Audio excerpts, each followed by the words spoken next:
It is often said, diversity is a spice of life, which is very true.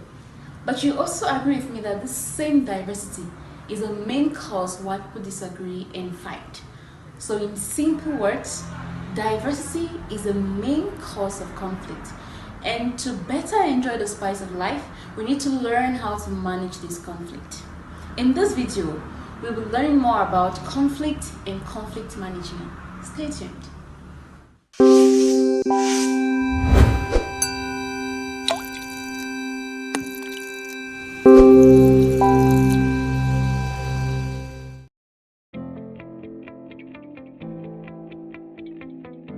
Okay, so Velma, do you think there is conflict in church? And do you think that there's even a need to manage conflict in church, the house of God? Definitely. I think that we are like about 40 of us in the hall, 40 different personalities. And if I had to throw a question to the crowd, everybody will have his answer, which might be different. To say that we all have different backgrounds, we have different points of views. As such, conflict is inevitable. Because at some point, Joseph wants her point to be heard.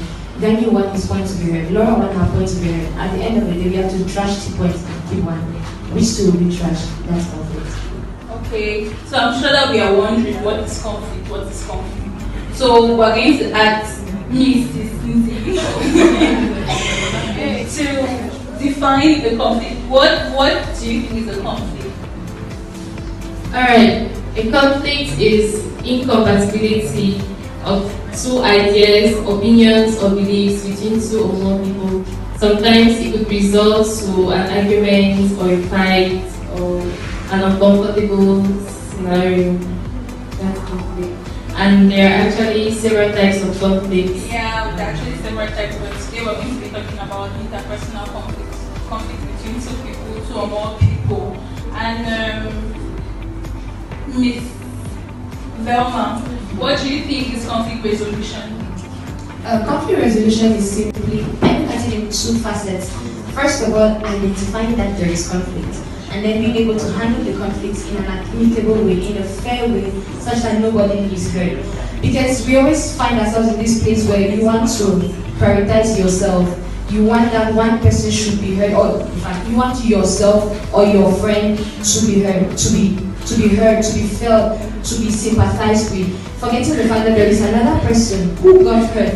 He could be on the wrong or not, but he got hurt. So conflict resolution is simply identifying that there is conflict and being able to handle it in such a way that everybody lives excited, that everybody lives with a fair judgment. So in short terms, conflict resolution, accepting that there's a conflict and handling the conflict. Exactly. Okay, so Nene, you have been sorry. I'll just go So you have been handling conflict.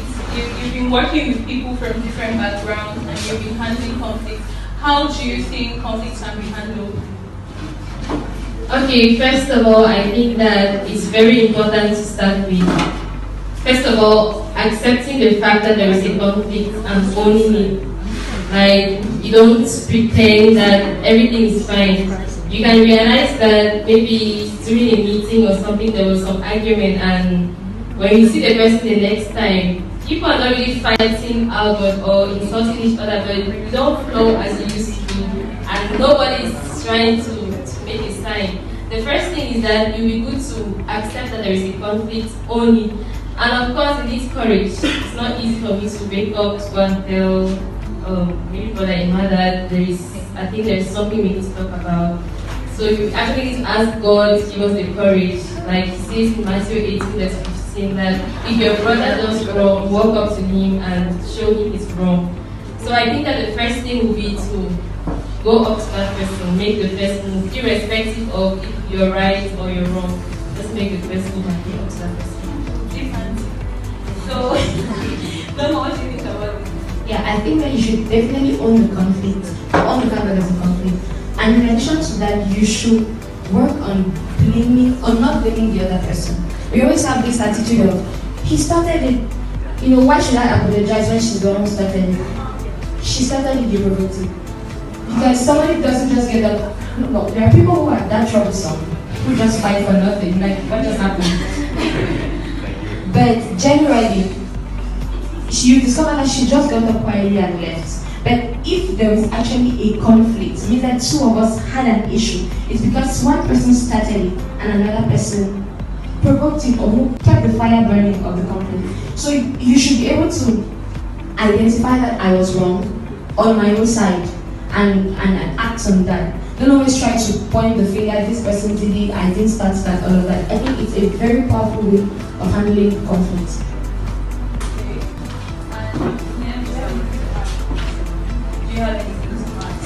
Alright, I'm going to add that after meeting the person, it's also important to note that we have to communicate properly what we want to try to communicate. And communicating properly will be to be polite, be loving. Like Colossians 4:6 says that be gracious in the way you talk with your fellow brother when there is a problem, such that it doesn't seem like you want to put the person down, you don't want to hurt the person more. So you have to actually express your concern politely so that the person doesn't leave feeling more hurt. I'll take an example of somebody who is very calm, like quiet people don't talk a lot, and most times when they are trampled on, they don't express it. They are just like, okay, they might end up withdrawing or they might not really talk, but deep inside they are hurt.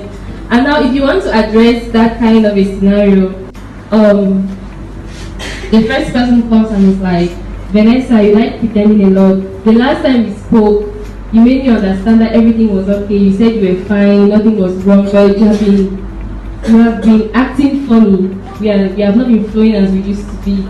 I really don't like people who pretend or people who tell lies. You would have told me that you were hurt or you wanted it this way or the other way. That's the first scenario. And then another person comes and is like, Vanessa, I understand that you're very calm or you're quiet. It will help me to better understand you if you put an effort in communicating what you feel or what you think about the things we do or the things we talk about. I think that for our relationship to be better, it will be good that I understand you and you understand me. I will appreciate if you talk more or if you try to explain how you feel. Those are two different people addressing the same thing, and I'm sure everybody would like to go with the second option. Because if you come to me and start telling me that, oh Vanessa, you like pretending, I'm already blocked, I don't even want to continue the conversation. So I think that it's important to communicate what you're trying to communicate involve maybe not sarcasm or picking on people. Sarcasm is interesting.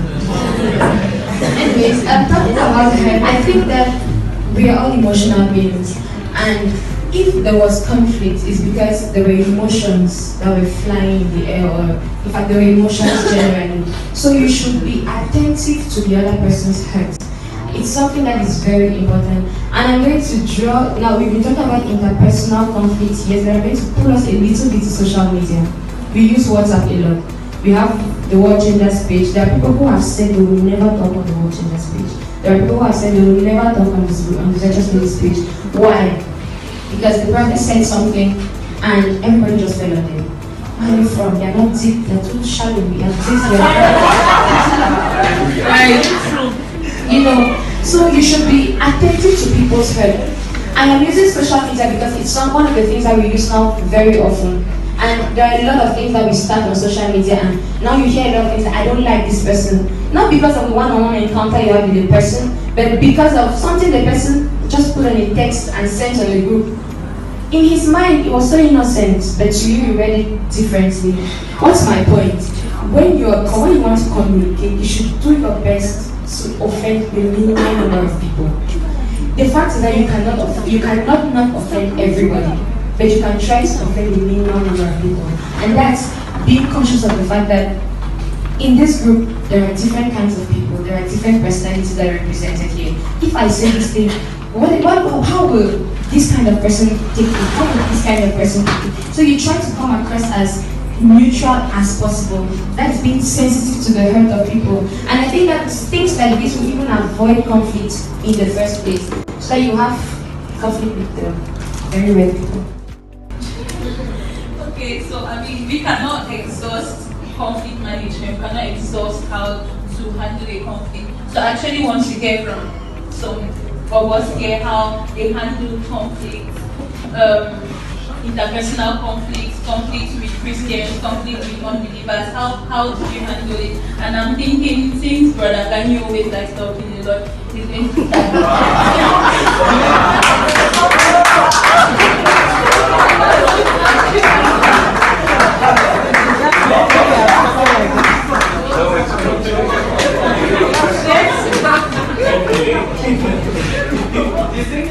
That was such a shock. Okay, if I really go about how to handle conflict. Just yesterday I was talking with someone and I cited an example of sleep example. Okay, when you have an issue with your brother or your sister, there is no time that you actually recall how him or her coming to tell you I'm sorry. I call what they do through skin. Suddenly, you just see your sister just getting into the stuff you're doing, participating, helping you doing this, or one thing or the other. And you see, in less than no time, okay, you can be holding back every time you see yourself giving it. So imagine in a situation where your brother is not the one doing to sleep only, but you also are doing to sleep. So you both are trying to fix things. So at the end of the day, we have a very faster, we attain that achievement that we call it as very much faster and things get moving better. So it's something that both parties have to acknowledge that there is a conflict and look towards wanting to, they prioritize their relationship than whatever concern is happening in business. And the next steps towards fixing it. I guess I said something. See, I said it. I knew that when you call Daniel, he's always ready to say something. So I'm not going. Do you want to share something? Okay.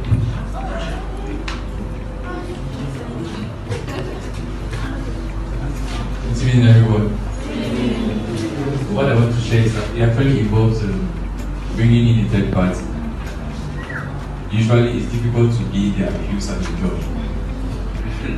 You obviously pass a judgment on your behalf.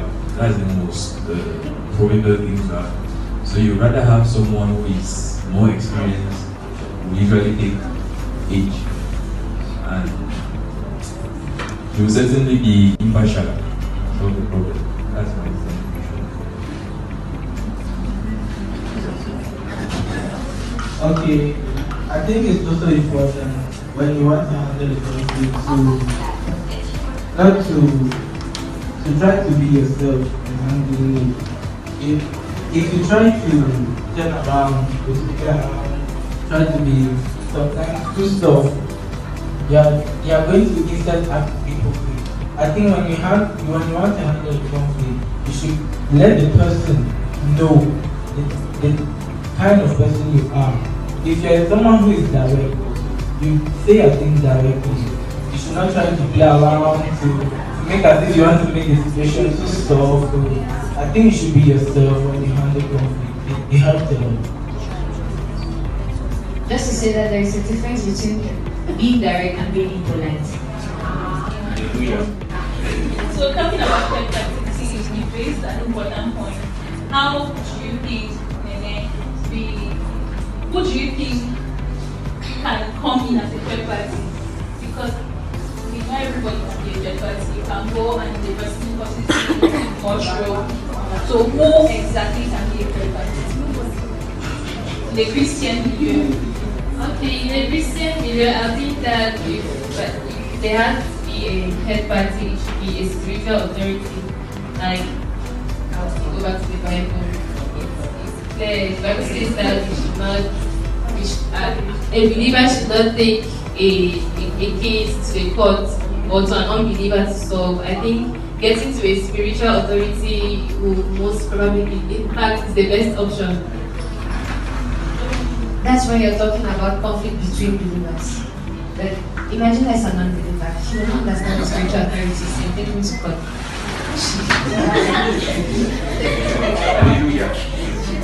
Okay, but just to say that you can, the best scenario for Christians is use a spiritual authority, and you should most probably or always be somebody that both of you look up to, so that there is no partiality in the minds of either of you. Yeah, and in the case of an unbeliever. I mean, I just want to add, even in the case of an unbeliever, the scripture tells us that we should arrange an issue with anybody we have difference before he even takes us to the church. You know, that because you see, in the judiciary, it is not because you were offended that means that you proved right. Okay, there it depends on who can produce more evidence and more proof. So maybe the person that is wrong can be pronounced as right, and you will pay the benefits and all of that. So do your best to arrange it as much as you can if you can out of the court. And in that case, for example, maybe when you are in front of the court, do everything that it doesn't pass that level. Thank you very much. does anyone have anything to say? So you see, it's better. Don't be tricky. Don't think that you cannot handle their anger more than anybody on this side. Just arrange it amicably and always be at the forefront. Always be there to listen. Always, accept it, even if it's not going. It doesn't cost you anything. But taking someone to court can cost you your freedom and many other things. So I'm going to leave these two to solve their problem. I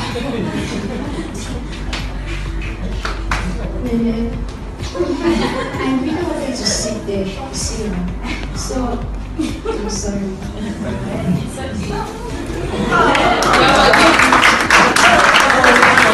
Hope you enjoyed the video on conflict and how to manage them. You may want to share your personal experience in the comment section. Meanwhile, if you haven't subscribed yet, click on the subscribe button and click on the bell to receive notifications on a new release. Don't forget to like and share. And remember, BESTech will always be your BESTech.